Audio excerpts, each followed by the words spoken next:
ஆண்டவராக இயேசுவின் நாமத்தில் தொலைக்காட்சி நேயர்களுக்கு அன்பின் வாழ்த்துக்கள். இது ஆபகுக் புஸ்தகத்தினுடைய தொடர்ச்சியான ஒரு செய்தி. இதுவரை 5 பாகங்களை பேசியிருக்கிறேன். இந்த நாளின் செய்தி என்னவென்றால், குழப்பமான உலகத்திலே தெளிவாக வாழ்வது எப்படி? இது குறித்த ஒரு 5 பாகங்களை ஊடகத்திலே பார்க்கலாம். இந்த நாளிலே இந்த என்னுடைய செய்தி என்னவென்றால், பல நேரங்களிலே நன்மைக்காய் காத்திருக்கிறோம், தீமை வருகிறது. ஆசீர்வாதத்திற்காய் காத்திருக்கிறோம், அது எதிர்மறையா நடக்கிறது. யோபு சொன்னது போல, வெளிச்சத்திற்கு காத்திருந்தேன், இருள் வந்தது. நன்மைக்கு காத்திருந்தேன், தீமை வந்தது. நான் வாழ்கின்ற இந்த உலகத்துல எல்லாமே எதிர்மறையா இருக்கிறது. ஜெபிப்பது ஒன்று, நடப்பது ஒன்று. ஆனாலும் தேவன் எல்லாவற்றையும் அவர் பார்க்கிறார். அந்த நாட்களிலே தேவ ஜனங்கள் ஆபக் புஸ்தகத்து காலத்துல எழுப்புதலுக்காக ஜெபித்தார்கள். ஒரு மாபெரும் எழுப்புதலுக்காக, ஒரு அறுவடைக்காக ஜெபித்தார்கள். ஆனால் எழுப்புதலை காணவில்லை. அவள் கண்டதெல்லாம் கல்தேயர்கள். வாசிக்கிறேன், கேளுங்கள். 6:7 அவர்கள் கல்தேயர் என்றும் வேகமாய் ஜாதியார் என்றும் அவர்கள் வேதம் சொல்லுகிறது. அவள் கெடியும் பயங்கரமும் மாணவர்கள். அவருடைய நியாயங்களும் அவருடைய மேன்மையும் அவர்களாலே உண்டாகும். அவருடைய குதிரைகள் சிவிங்கள் மேலும் சாயங்காலத்திலே திரிகிற ஓநாய்களிலும் தீவிரமாயிருக்கும். அவருடைய குதிரை வீரர் பரவுவார்கள். அவருடைய துரத்தி வருவார்கள். அவர் கழுகுகளைப் போல பறந்து வருவார்கள். கொடுமை செய்ய வருவார்கள். அவருடைய முகங்கள் சுவரச் செய்யும் கீழ்காற்றைப் போல் இருக்கும். அவர்கள் மணலத்தனையாய் அவர்களை சிறைப்பிடித்து சேர்ப்பார்கள். இங்கே நான் சொல்ல வந்த அந்த கருத்து என்னவென்றால், நன்மைகளுக்காய் காத்திருந்தார்கள், ஆனால் தீமை வந்தது. வெளிச்சத்திற்கு காத்திருந்தார்கள், இருள் வந்தது.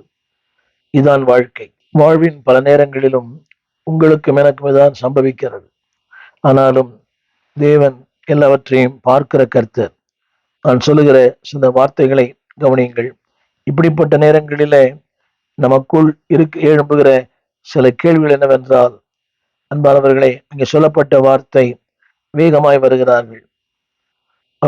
அவர்கள் அவருடைய காரியங்கள் மிக மோசமா இருக்கிறது. இப்படிப்பட்ட நேரங்களிலே நம்ம உள்ளத்தில் எழும்புகிற கேள்வி, does God answer my prayer? தேவன் என் ஜெபங்களுக்கு பதிலளிக்கிறாரா? ஜெபங்களை கேட்கிறது உண்மைதானா? தேவன் ஏன் அநீதியை அவர் அங்கீகரிக்கிறார்? அநீதியை ஏன் பார்க்கிறார்? ஆங்கிலத்துல why God is more concerned about the injustice. இப்படிப்பட்ட பல சம்பவங்கள். தேவன் ஏதாயும் செய்வாரா? நிச்சயமாய் செய்வார். பார்க்கிறாரா? பார்க்கிறார். கவனிக்கிறாரா? கவனிக்கிறார். அன்பான தேவ பிள்ளைகளே, தேவன் பதிலளிக்கிறாரா? நிச்சயம் பதிலளிப்பார். அடிக்கடி சங்கீதத்துல போட்டு எழுதப்பட்டிருக்கிறது, ஜெபத்தை கேட்கிறவர். பல நேரங்களிலே நம்முடைய சம்பவங்கள் இப்படி சொல்லுகிறது, தேவனை மறந்தார், தேவனை கைவிட்டு விட்டார். இல்லை, அவர் மறப்பதும் இல்லை, அவர் கைவிடுவதும் இல்லை. அந்த வசனம் இப்படி சொல்லுகிறது, தேவன் அக்கிரமத்தை ஒரு நாளும் சகிப்பது இல்லை. அன்பானவரே, தேவனுக்கு உங்களை விட என்னை விட அதிக பாரம், அதிக அக்கறை, அதிக வேதனை, அதிக கவலை. ஆனால் அவருடைய மௌனங்கள் சில நேரங்களிலே ஒருவரை புரிந்து கொள்ள முடியாது. ஆபக்கூக்கே இப்படிப்பட்ட கேள்விகளை கேட்பாரானால், நீங்கள் நான் கேட்பது ஒன்று மிகப்பெரிய காரியம். 12ஆம் வசனம், கர்த்தாவே, என் பூர்வ காலம் முதல் என் தேவன், என் பரிசுத்தர், நாங்கள் சாவதில்லை. எத்தனை அருமையான வார்த்தை. ஒரு நாளும் நீங்கள் தோற்று போவதில்லை, நீங்கள் ஒரு நாளும் சோர்ந்து போவதில்லை.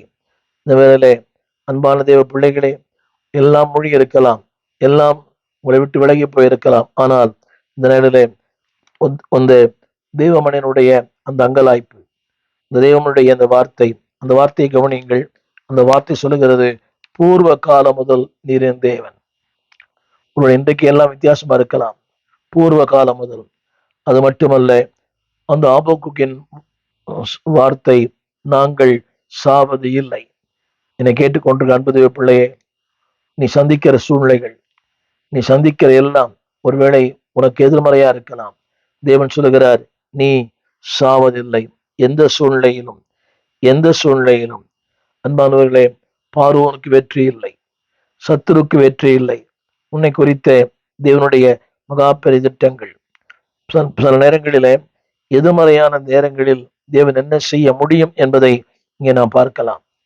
நான் ஆரம்பத்தில் படித்தது போல அந்த ஆபுக்கு புஸ்தகம் 1ஆம் அதிகாரம் அந்த வசனம் வேதம் சொல்லுகிறது, அவர்கள் கெடியவர்கள், பயங்கரமானவர்கள், அவருடைய மேன்மை மேன்மக்கள், அவள் குதிரைகளிலும் சிவிங்களிலும் வேகமாய் சாயங்காலத்திலே தீவிரிக்கிற ஓநாய்கள் போல தீவிரமாயிருவார்கள், பரவுவார்கள், துரத்தி விடுவார்கள், தீவிரிக்கிற கழுகளைப் போல பறந்து வருவார்கள். 9ஆம் வசனம், கொடுமை செய்ய வருவார்கள். அடுத்து, மணலத்துயா ஜனங்களை சிறைப்பிடிப்பார்கள். இதெல்லாம் உண்மை. ஆனால் இவைகளுக்கு மேலாக ஒரு உண்மை என்னவென்றால், தேவன் எல்லாவற்றையும் ஆளுகை செய்கிறவர். அன்பானுடைய இதே சூழ்நிலைகளை எரேமியா சந்தித்தார், இதே சூழ்நிலை ஏசாயா சந்தித்தார், இதே சூழ்நிலை பரிசுத்தவான்கள் சந்தித்தார்கள். ஆனால் அந்த சூழ்நிலை மத்தியிலும் தேவன் அவளுக்கு ஜெயம் தந்தார். நான் என்ன செய்தியை கேட்டுக்கொண்டிருக்கிற அன்பு தேவ பிள்ளையே, the same God will answer your prayer. The same God will answer your prayer. அது மட்டுமல்ல அன்பானவர்களே, இப்படிப்பட்ட சூழ்நிலையிலே நீங்கள் நானும் என்ன செய்ய வேண்டும், என்ன செய்ய முடியும் என்பதைத்தான் இந்த வேதம் சொல்லுகிறது. என்ன செய்ய வேண்டும், வேறு ஒன்றும் செய்ய வேண்டாம். வேதம் சொல்லுகிறது, ஆரம்பத்தில் சொன்னேன், remember God's word, remember is character, remember is promises. அவருடைய வாக்குத்தத்தங்களை நினைவு கூறுங்கள், அவருடைய சுபாவங்கள் நினைவு கூறுங்கள், அவருடைய செய்கள் நினைவு கூறுங்கள், தேவன் நினைவு கூறுங்கள். ஒரு நாளும் மாறாது. உலகங்கள் மாறலாம், உறவுகள் மாறலாம், காலங்கள் மாறலாம், எல்லாமே மாறலாம், தேவன் மாறுவதில்லை. எனவேதான் 12ஆம் வசனம் இப்படி சொல்லுகிறது, கர்த்தாவே நீர் பூர்வ காலம் முதல் என் தேவன். அன்பான தேவ பிள்ளையே, ஆபிரகாம், ஈசாக்கு, யாக்கோபு இவளுக்கு உதவி செய்தவர். பூர்வ காலம் முதல், ஃப்ரம் த பிகினிங், அவர் உன் தேவன். பூர்வ காலம் முதலே அந்த வார்த்தை இப்படி சொல்லப்பட்டிருக்கிறது, பூர்வ காலம் முதல். அது மட்டுமல்ல, அவர் பரிசுத்தர், நீங்கள் ஒரு நாளும் சாவதில்லை. அது மட்டுமல்ல, அவர் கண்மலை. நாளிலே ஒரு 3 காரியங்களை உங்களுக்கு நான் சொல்ல நம்புகிறேன். அன்பான தேவ பிள்ளைகளே, இந்த குழப்பத்தின் மத்தியிலும் உங்களுடைய பலவிதமான குழப்பங்கள், பலவிதமான சூழ்நிலைகள், நினைக்கலாம் சத்துரு மேற்கொள்ள முடியாது. இல்லை, உங்களால் சத்துருக்களை மேற்கொள்ள முடியும். இதைத்தான் எரேமியா 20ஆம் அதிகாரத்தில் வாசிக்கிறோம். நேரம் இருந்தால் எரேமியா 20 எடுத்து பாருங்கள். இதே ஒரு பிரச்சனை எரேமியாவுக்கு. ஆனால் தேவன் எரேமியாவோடு கூட இருந்தார், சத்துருக்களை மேற்கொள்ளுதவி செய்தார். அவன் சொல்லுகிறான், நான் இனி கர்த்தருடைய வார்த்தையை பேசப் போவதில்லை, நான் பொறுத்து பொறுத்து இழைத்து போனேன். ஆனால் அந்த எரேமியாவை பயன்படுத்தின ஆண்டவர். இதே பிரச்சனை உணரையாக்கள் புஸ்தகம் 19ஆம் அதிகாரம், எலியாவிற்கு போராட்டம், பிரச்சனைகள், சூறைச்சலின் கீழ் படுத்துக் கொண்டார். ஆனாலும் அந்த எலியாவை தேடி வந்தவர், அந்த எலியாவை பயன்படுத்தின ஆண்டவர் உன்னையும் பயன்படுத்துவார், உன்னையும் உருவாக்குவார். இந்த நாளிலே நான் சொல்ல விரும்புகிற அந்த வார்த்தை, இஸ் எ எவர்லாஸ்டிங் காட். அவர் யார்? ஆரம்பத்திலே சொன்னேன், பூர்வ காலம் முதல் உங்கள் தேவன், பரிசுத்தர், கண்மலை.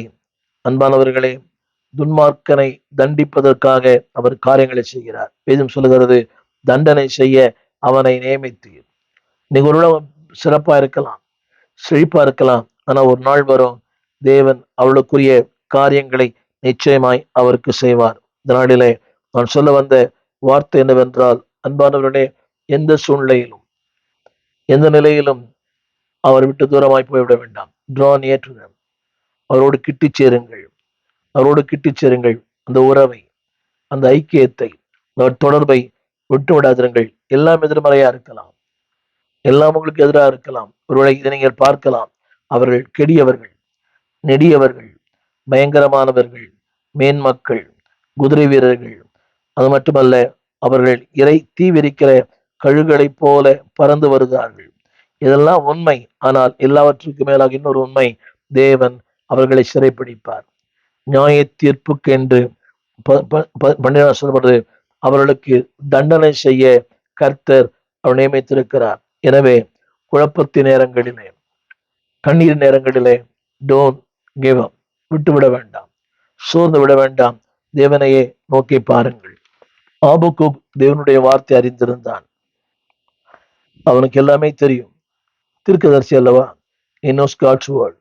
எல்லாவற்றையும் அறிந்திருந்தாலும் பல நேரங்களில் அன்பானவர் தேவ பிள்ளைகளே, எவ்வளவு அறிந்திருந்தாலும் அந்த வல்லமை, சத்துருவின் கிரிகள் நம்ம மேற்கொள்ள முயற்சி பண்ணலாம். ஆனா ஒன்று சொல்ல விரும்புகிறேன், தேவன் உங்களை கொண்டு உங்கள் மூலமாய் என்ன செய்ய விரும்புகிறாரோ அதை ஒரு நாளும் ஒருவரும் தடை செய்ய முடியாது.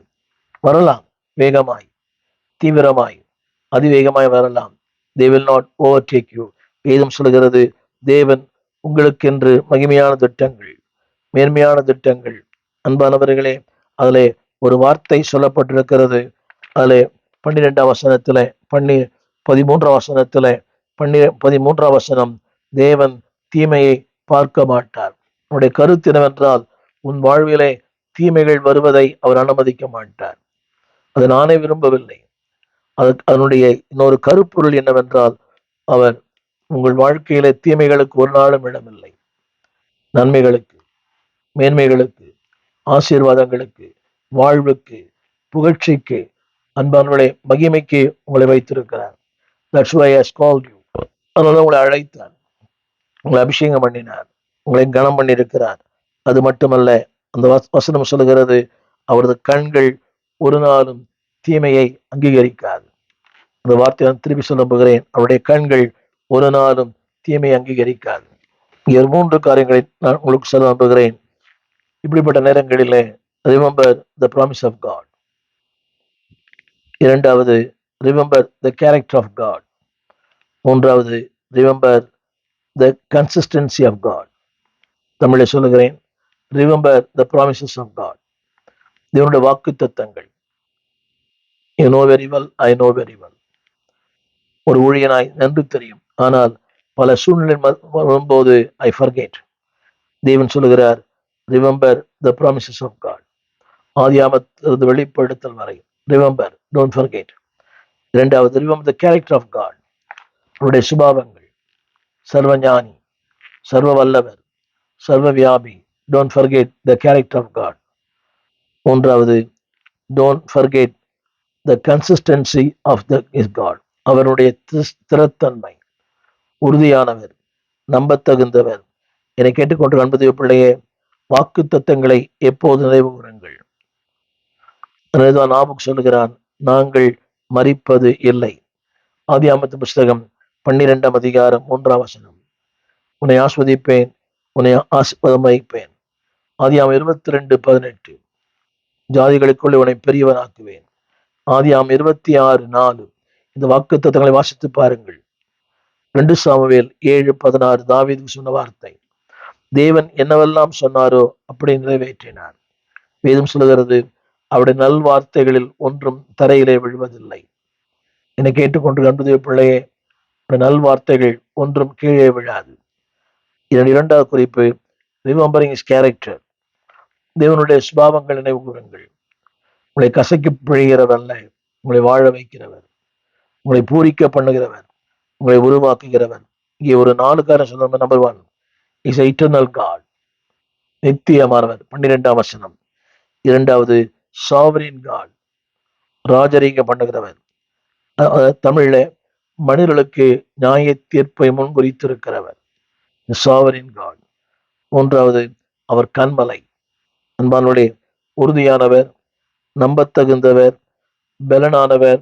அவர் என்ன சார்ந்து கொள்ளலாம். That is a rock. கடைசியாக அவர் பரிசுத்தமானவர். 13ஆம் வசனம் எழுதப்பட்டிருக்கிறது, அவர் பரிசுத்தமானவர், தீமையை பார்க்காத சுத்த கண்ணர். Is a pure God. There is no confusion. அவருடைய குழப்பம் இல்லை, கலப்படம் இல்லை. இன்றைக்கு மனித வாழ்க்கையிலே கலப்படம். ஆலயத்திலே ஒரு வாழ்க்கை, வீதியிலே ஒரு வாழ்க்கை, வீட்டுக்குள்ளே ஒரு வாழ்க்கை, மேடையிலே ஒரு வாழ்க்கை, மேடை விட்டில இன்னொரு வாழ்க்கை. ஆனால் இஸ் a pure God. திரும்ப சொல்லுகிறேன், is eternal God, is a sovereign God. மூன்றாவது, இஸ் a pure God. நான்காவது, is a God of rock. அவர் கண்மலையானவர். என்னை கேட்டுக்கொண்டிருக்கிற அன்புதேவ பிள்ளையே, அவர் இன்னும் ஏராளமான சுபாவங்களை உடையவர். அது மட்டுமல்ல, தேவன் எதை சொன்னாரோ அதை செய்வார். God always act. அது சொல்லப்பட்ட வார்த்தை அவருடைய நாம மகிமைக்காக அவர் எப்போது கிரியை செய்கிறார். இதைத்தான் ஏசாயா 48:11 வேதம் சொல்லுகிறது. அன்பானவர்களே, ஏசாயா 48:11 அவர் பயமே அவருடைய நாமத்து மகிமைக்காகவே காரியங்களை செய்கிறார். ஏசாயா 48:11 என் நிமித்தமே என் நிமித்தமே அப்படி செய்வேன். என் நாமத்தின் பரிசுத்தம் எப்படி குலைக்கப்படலாம்? என் மகிமையை நான் வேறொருக்கும் கொடேன். அந்த வார்த்தை படிக்கிறேன். என் நிமித்தமே அப்படி செய்வேன். என் நாமத்தின் பரிசுத்த குலைச்சலை, என் நாமத்தினுடைய பரிசுத்தம் எப்படி குலைக்கப்படலாம்? என் மகிமையை வேறொருவருக்கும் கொடேன். தேவன் அவருடைய மகிமையை வேறு யாரும் கொடுக்க விரும்புவதில்லை என்றால், ஒருவன் நீங்க நினைக்கலாம் காரியங்கள் மோசமா இருக்கிறது, காரியங்கள் இப்படி இருக்கிறது. இல்லை, அந்த வார்த்தையை திரும்ப நீங்கள் திரையிலே பாருங்கள். நான் என் மகிமையை நான் வேறொருக்கும் கொடேன். என் நாமத்தின் பரிசுத்தம் எப்படி குலைக்கப்படலாம்? அவருடைய மேன்மை, அவருடைய மகிமை, அவருடைய உயர்வு எப்படி குலைக்கப்படலாம்? God never allows that. அதை ஒரு நாளும் தேவன் அனுமதிப்பதில்லை. என்னை கேட்டுக்கொண்டிருக்கிற அன்பான தேவ பிள்ளையே, ஆபக்கூக்கின் கேள்வி, நீர் எப்படி செய்வீர்? இல்லை அன்பானவர்களே, அவருடைய செயல்பாடுகள், அவருடைய சுபாவங்கள், அவருடைய வாக்குத்தத்தங்களை மறந்துவிட வேண்டாம். கேள்விகள் வரலாம், ஆனால் அவருடைய சுபாவங்கள், அவருடைய செயல்பாடுகள், அவருடைய வாக்குத்தத்தங்களை ஒரு நாளும் மறக்க வேண்டாம். சில நேரங்களில் நாம் தீமைகளை பார்த்து பார்த்து நம்முடைய கண்கள் சோர்ந்து போகிறது, பூத்து போவது. இல்லை, நீ 1000 தீமைகளை பார்த்தாலும் அந்த தீமைகளை உங்களோடு சேர்ந்து பார்க்கிற கர்த்தர், நீ அந்த தீமையை பார்ப்பதற்கு முன்பதாகவே அவர் தீமையை பார்த்து விட்டார். எனவே என் அன்பது பிள்ளையே, ஆபுக்கு சோர்ந்து போனார். நீங்கள் நானும் சோர்ந்து போவது ஒன்றும் பெரிய காரியம் அல்ல. சோர்ந்து போனாலும் அன்பானவர்களே, தேவனுடைய இன்னொரு பகுதி என்னவென்றால், அன்பானவர்களே, 16ஆம் வசனம் அந்த வார்த்தை சொல்லுகிறது. ஆபுக்குக் 1:16 மனுஷரை சமுத்திரத்து மச்சங்களுக்கும் அதிகாரி இல்லாத ஊர்வனவற்றுக்கும் சமமாக்குவது என்ன? அவர்களை எல்லாவற்றையும் அவர் என்ன செய்கிறார்னு சொன்னார். அன்பானவர்களே, ஒன்றுமில்லாமல் போகிறார். இரக்கம் இல்லாமல் ஜாதிகளை அவர் ஒன்றுமில்லாமல் போக பண்ணுகிறார். 1000 கேள்விகள், 1000 குழப்பங்கள், 1000 பாடுகள். ஆனாலும் நான் ஆரம்பத்தில் சொன்னேன், remember God's word, remember God's promises, remember God's character, remember his consistency. அவர் நம்பகத்தன்மை உள்ளவர், உறுதி உள்ளவர். இதை ஆபுக்கு மட்டுமல்ல, ஆபுக்கு முன்னால் வாழ்ந்த எல்லா பரிசுத்தவான்களும் அப்படிதான் சொன்னாங்க. ஆனால் தேவன் அன்பானவர்களே, அப்படிப்பட்ட நேரங்களிலே தம்முடைய வல்லமை விளங்க பண்ணினார். ஒரே ஒரு வார்த்தை, அன்பான தேவ பிள்ளையே, பல நேரங்களிலே அவருடைய நோக்கம், அவருடைய சித்தம், அவருடைய தீர்மானம் ஒன்றும் புரியாமல் இருக்கலாம். அவசியம் இல்லை. உங்களுக்கு புரியவில்லை, அவருக்கு எல்லாமே புரியும். He knows everything. முடிவாக நான் சொல்ல முடிக்க நம்புகிறேன். Wait on God's time. தேவனுடைய நேரத்திற்கும் தேவனுடைய அந்த காலத்திற்கும் காத்திருங்கள். எல்லா நேரங்களிலும் எல்லா சூழ்நிலைகளிலும் அவரை நோக்கி கூப்பிடுங்கள். அவருடைய நேரத்திற்காய் காத்திருங்கள். Waiting for God's answer. 2ஆம் அதிகாரம் 1 வசனம், நான் காத்திருந்தேன், அப்பொழுது கர்த்தர் எனக்கு பிரதியுத்தரமாக. என்னுடைய குறிப்பு என்னவென்றால், அன்பானவர்களே, அவருடைய வார்த்தையினால் உங்களை நிரப்புங்கள். அவருடைய வார்த்தைகளை நிரப்புங்கள். உங்கள் கேள்விகளை பதில் அவருடைய வார்த்தையில மட்டும்தான் உண்டு. உங்களுடைய பிரச்சனைக்கு பதில் அவருடைய வார்த்தைகளை மட்டும்தான் உண்டு. எனவே வார்த்தையினால் உங்கள் இதயத்தை நிரப்புங்கள். முதல் கேள்வி சொன்னேன், வாழ்க்கையிலே எதையுமே புரிந்து கொள்ள முடியவில்லை, பரவாயில்லை. உங்களுக்கு புரியவில்லை, அவருக்கு எல்லாம் புரியும். உங்கள் வாழ்க்கையிலே God has a best plan in your life. மேன்மையான மகிமையான திட்டங்களை கர்த்தர் வைத்திருக்கிறார். நிச்சயமாய் அவர் உங்களுக்காக இரக்கம் செய்வார். வேதம் சொல்லுகிறது, நான் காத்திருந்தேன். அவருடைய விளைவு என்ன? அந்த அதிகாரம் முழுக்க, அதிகாரம் அந்த கடைசியில சொல்லப்பட்டிருக்கிறது. கண்மலை மேல் உயர்த்துவார். 4 காரியங்கள் சொல்லுகிறேன். Rest, refreshment, rely, rejoice. உங்களை இளைப்பாற பண்ணுவார். உயர்ந்த ஸ்தலங்களிலே குடியிருக்க பண்ணுவார். அது மட்டுமல்ல, ரிலே, அநேகருக்கு உங்களை ஒரு பேசும் பொருளாய் மாற்றுவார். ரெஸ்ட், இளைப்பாறுதலை தருவார். உயர்ந்த இடங்களிலே உங்களை குடியிருக்க பண்ணுவார். உங்கள் கால்களை மான்களின் கால்களை போராக்குவார். எல்லாவற்றுக்கும் மேலாக அவருடைய மகிழ்ச்சியினால் உங்களை நிரப்புவார். என்னை கேட்டுக்கொண்டிருக்கிற அன்பான தேவ பிள்ளையே, கொஞ்ச காலம்தான். உன் பாடுகள் கொஞ்சம், உன் ஏமாற்றங்கள் கொஞ்சம். அவரை மறந்துவிட வேண்டாம். Wait upon God's time, wait upon God's answer. அது சொல்லப்பட்டிருக்கிறது, காட் இஸ் இன் கண்ட்ரோல். உன் வாழ்க்கையின் எல்லா சூழ்நிலைகளிலும் அவர் ஆளுகை செய்கிறார். Number 2, God is working. உனக்காக அவர் எப்போதும் கிரியை செய்கிறார்.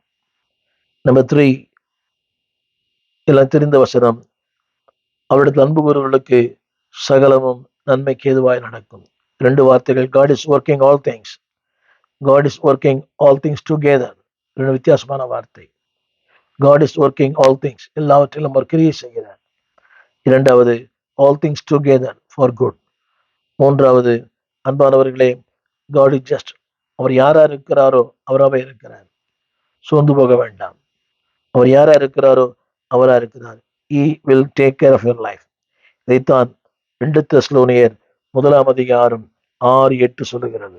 இந்த வசனம் இப்படி சொல்லப்பட்டிருக்கிறது, உங்களை உபத்திரப்படுத்துவர்களுக்கு உபத்திரவத்தையும், உபத்திரப்படுகிற உங்களுக்கு எங்களோடு கூட இளைப்பாறுதலையும். இத்தனை அருமையான வார்த்தை. உபத்திரப்படுவர்களுக்கு உபத்திரம் தருவாராம், உபத்திரவத்திலைப்படுகிற உங்களோடு கூட இளைப்பாறுதல் தருவாராம். பிரதிபலனாய் கொடுப்பது தேவனுக்கு பிரியமா இருக்கிறது. 8ஆம் வசனம், தேவனை அறியாதவர்கள், உங்களை துன்பப்படுத்துகிறவர்கள், கீழ்ப்படியாதவர்கள் நீதி உள்ள ஆக்கினையை செலுத்துவார். அது மட்டுமல்ல, அன்பானுடைய 8ஆம் வசனம், தேவன் தம்முடைய வல்லமையின் தூதரோடும் ஜுவாலித்தெரிகிற அக்கினியோடும் வானத்திலிருந்து வெளிப்படும் போது அப்படியே ஆகும். ஆனால் உங்களுக்கும் எனக்கும் வேதம் சொல்கிறது மகிமை, கிருபை, மாட்சிமை, மேன்மை. நாளிலே தேவனுடைய பதிலுக்காய் காத்திருங்கள். Look for the answer. அவர் தருகிற பதிலுக்கு இணை அவர்தான். ஒரு 4 காரியங்களை சொன்னேன். Number 1, remembering the promise of God, remembering the character of God, remembering the consistency of God. கடைசியாக அன்பான்மை, லுக் ஃபார், அதாவது வெயிட்டிங் ஃபார் ஆன்சர். 2வது, லுக்கிங் ஃபார் ஆன்சர். 3வது, ரிமெம்பர் இஸ் கேரக்டர். உண்மைதான், கண்ணீர் உண்மை, அழுகை உண்மை, பாடுகள் உண்மை, போராட்டங்கள் உண்மை, எல்லாவற்றுக்கும் மேலாக அவருடைய வல்லமை உண்மை. நாளிலே என்னை கேட்டுக்கொண்டிருக்க அன்பு தேவ பிள்ளையே, லுக் ஃபார் ஆன்சர். பதில் உண்டு. கூப்பிடுகிற உனக்கு பதில் உண்டு. ஜெபிக்கிற உனக்கு பதில் உண்டு. அவர் நோக்கி பார்க்கிற உனக்கு பதில் உண்டு. எனவே தான் அது முடியும் போது இப்படி சொல்லுகிறது, start with sorrow, end with song. பாரத்தில் ஆரம்பிக்கிறான், பாட்டிலே முடிக்கிறான். முடியும் போது சங்கீதம் என்ற வார்த்தை இருக்கிறது. Start with murmuring, end with music. Start with pain, end with gain. எனவே உங்களுடைய முறுமுறுப்பு பாடலாய் மாறும், உங்களுடைய வேதனைகள் களிப்பாய் மாறும், உங்களுடைய சோதனைகள் சாதனைகளாய் மாறும். அந்த அதிகாரத்தை பாருங்கள், ஆரம்பிக்கிற பாரம், முடியும் போது சங்கீதம். உங்களுடைய வாழ்க்கையை சங்கீதமாய் கர்த்தர் மாற்றுவார். உங்கள் சோதனைகளை சாதனைகளாய் மாற்றுவார். சோதனை உண்டு, அதுல ஒரு போதனை உண்டு, அதுல ஒரு சாதனை உண்டு. தேவன் அப்படியே செய்வாராக. Look for answer, look for answer. Remember the character of God. Remember the promise of God. Remember the consistency of God. இதனுடைய வாக்குத்தத்தை நினைவு கூறுங்கள். அவர் கண்மலை, நிரந்தரமானவர், பரிசுத்தர், நீதியுள்ள நியாயாதிபதி. உங்களுடைய வாழ்க்கையில் அப்படியே செய்வார். உங்களுக்கு ஜெபிக்க விரும்புகிறேன். ஜெபிப்போம். வானத்தையும் பூமியும் படைத்த நல்ல ஆண்டவரே, இந்த அருமையான வேலைக்காக நன்றியோடு துதிக்கிறோம். இந்த வேளையில நம்முடைய கிருபையின் கரங்களிலே எங்களை தாழ்த்துகிறோம். நீர் பாராட்டின எல்லா நன்மைகளுக்காய், கிருபைகளுக்காய், இரக்கங்களுக்காய் நன்றி. 1000 கேள்விகள், 1000 குழப்பங்கள், எல்லாவற்றுக்கும் நீங்க தான் பதில். Jesus is answer for all அவர் ப்ராப்ளம்ஸ். எல்லா கேள்விகளுக்கும் நீங்க பதிலா இருக்கிறீங்க ஆண்டவரே. உங்களுடைய அன்பின் கரங்களில் எங்களை தாழ்த்துகிறோம். உங்களுடைய வல்ல கரங்களை தாங்கட்டும். யாரெல்லாம் குழப்பத்துல, கேள்விகளிலே ஆண்டவரே சத்துருவினால தாக்கப்பட்டிருக்கிற அத்தனை பேருக்கும் நீரே பதில். 2:1, அப்பொழுது கர்த்தர் எனக்கு புரியுத்தரமாக. அந்த வாக்கு நினைவு கூறுகிறோம். உங்களுடைய சுபாவ நினைவு கூறுகிறோம். உங்களுடைய அனந்த திட்ட நினைவு கூறுகிறோம். புரிந்து கொள்ள முடியாது, ஆனால் புரிய வைக்கிற நீங்க மட்டும்தான். அறிந்து கொள்ள முடியாது, ஆனால் அறியப்படும் நீங்க மட்டும்தான். உடைய அன்பின் கரங்களிலே எங்களை தாழ்த்துகிறோம். நடத்தும். எதெல்லாம் குழப்பத்துக்குள்ளும் கண்ணீருக்குள்ளும் கவலைக்குள்ள மொழி இருக்கிறார்களோ அத்தனை பேருடைய குழப்பங்களை மாற்றி அமைதியை தாரும். அமைதிப்படுத்துகிறவரே, அக்கறை கொண்டு போய் சேர்க்கிறவரே, உடைய பிள்ளைகளை அமைதிப்படுத்தும். இருள் சூழ்ந்த லோகத்தில் இமைப்பொழுதும் தூங்காமல் கண்மணி போல காக்கிறவரே, உடைய காக்கும் கரங்களிலே அர்ப்பணிக்கிறோம். நடத்தும். இயேசுவின் நாமத்தில் நல்ல பிதாவே, ஆமென். அன்பான தேவ பிள்ளைகளை நடத்தும் கர்த்தர் நீதியின் பாதையிலே, பரிசுத்தத்தின் பாதையிலே, வெற்றியின் பாதையிலே உங்களை நடத்துவார். உங்களுக்கு ஜெபிக்க விரும்புகிறேன். இந்த செய்தி உங்கள் ஆசமா இருக்குமே, ஆனால் எங்களோட நீங்கள் தொடர்பு கொள்ளுங்கள். இதை குறித்த விளக்கங்களை இன்னும் எங்களிடத்துல நீங்கள் கேட்கலாம். உங்கள் நண்பர்களும் செய்தி அனுப்புங்கள். God bless you.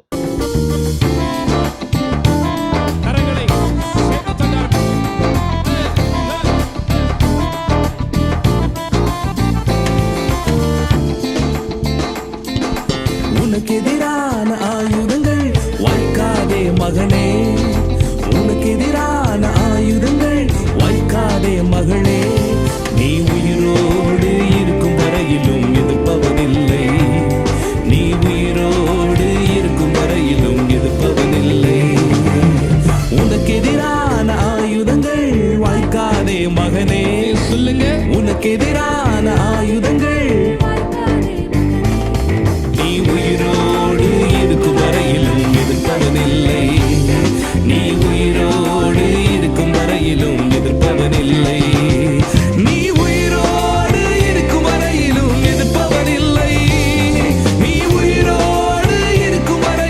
எதிர்ப்பவனில்லை. ரெண்டு கரங்களை தலைக்கு மேலாய், தலைக்கு மேலாய்.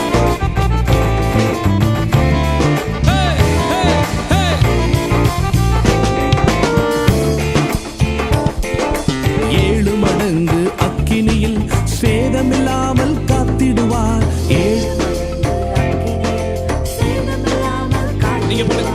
ஏழு மடங்கு அக்கினியில் சேதமில்லாமல் காத்திடுவார். ஏழு மடங்கு அக்கினியில் சேதமில்லாமல் காத்திடுவார். ஒரு வழியாய் வந்தவர்கள் ஏழு வழியாய் ஓடச் செய்வார். ஒரு வழியாய் வந்தவர்கள் ஏழு வழியாய் ஓடச் செய்வார். உன்னை கொண்டு செய்ய நினைத்ததை தடை செய்ய யாருமில்லை, உன்னை கொண்டு செய்ய நினைத்ததை தடை செய்ய யாருமில்லை. நீ உயிரோடு இருக்கும் வரையிலும்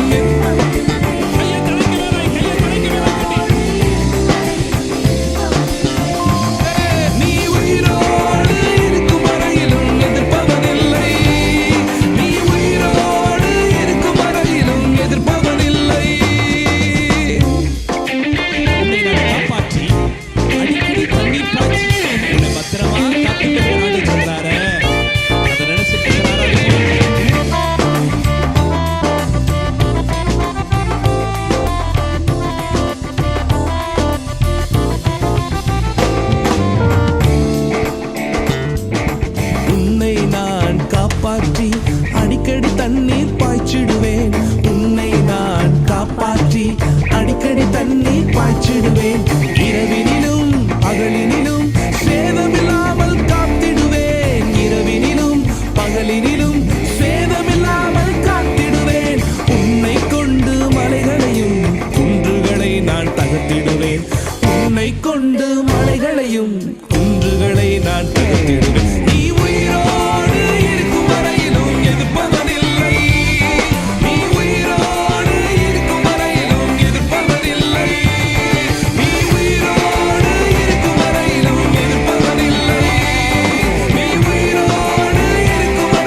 விலாசம்: போதகர் ஸ்டீஃபன் தேவகுமார், திறந்த வாசல் சபை, நம்பர் 65, பரமானந்த தெரு, 7 கிணறு, சென்னை 600001.